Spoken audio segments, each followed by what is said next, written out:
আসসালামু আলাইকুম, আশা করি সকলেই ভালো আছেন। আজকের ভিডিওতে দেখাবো যে আমি দেশে থেকে আসার সময় কি কি নিয়ে আসছিলাম, তার ভিতর থেকে কতগুলা কাপড় চোপড় ব্যবহার করেছি আর কতগুলা আছে। আর আমি বিদেশে আসছি পরে 15 মাস হয়ে গেছে। এই 15 মাসের ভিতরে আমার প্রায় অনেক নতুন নতুন গেঞ্জি আর প্যান্ট ফেলাই দেওয়া লাগছে। দেশে থেকে আসার সময় শার্ট আনছিলাম 3টা, এখন আছে 2টা। শর্ট প্যান্ট আনছিলাম পরে 5-6টা, আছে 2টা। টি শার্ট আনছিলাম পরে 5-6টা, এখন আছে মাত্র একটা। তারপরে যে একটা লুঙ্গিটার ভাঁজ এখনো খুলি নাই, কারণ আর একটা লুঙ্গি আছে, সেটার নতুনের যে একটা ভাব সেটা এখনো যায় নাই। গামছা আনছিলাম 2টা, একটা ছোট আর একটা বড়। বড়টা ইউজ করেছি, ছোটটা এখনো আছে। তারপরে প্যান্ট আনছিলাম প্রায় 4-5টা, আছে মাত্র একটা।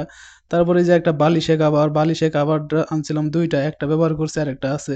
আর এইখানেও কিছু জিনিস আছে, এখানে কিছু ট্যাবলেট আছে, ব্রাশ আছে, তারপরে সুই সুতা আছে, তারপর আমার প্রয়োজনীয় কিছু কাগজপত্র আছে। আর দেশে থেকে আসার সময় প্রায় 8-10 হাজার টাকার জিনিসপত্র কিনে আনছিলাম, তার ভিতরে এই জিনিসগুলো এখন পর্যন্ত আছে। আরেকটি কথা বলতে চাই আপনাদের মাঝে, আপনারা যদি আসেন দেশ থেকে নতুন নতুন, তো আসার সময় এত কাপড় চোপড় নিয়ে আসবেন না, কারণ আপনি আসার পরে এই জায়গায় কোম্পানি ডিউটি ড্রেস পরে ডিউটি করে কুল পাইবেন না। তো আপনি নিজের যে পার্সোনাল কাপড় চোপড় সেগুলাই কখন পরবেন? তার চেয়ে বড় কথা হলো, আমরা ভাবি বিদেশে কাপড় চোপড় অনেক দাম। হ্যাঁ দাম, কিন্তু আপনি যদি দেশে থেকে আনার চেয়ে এই জায়গায় এসে যদি 2টা জায়গায় একটা কিনেন, তো সেটাই বেটার না? আপনার তো একটু সেভিং হইলো।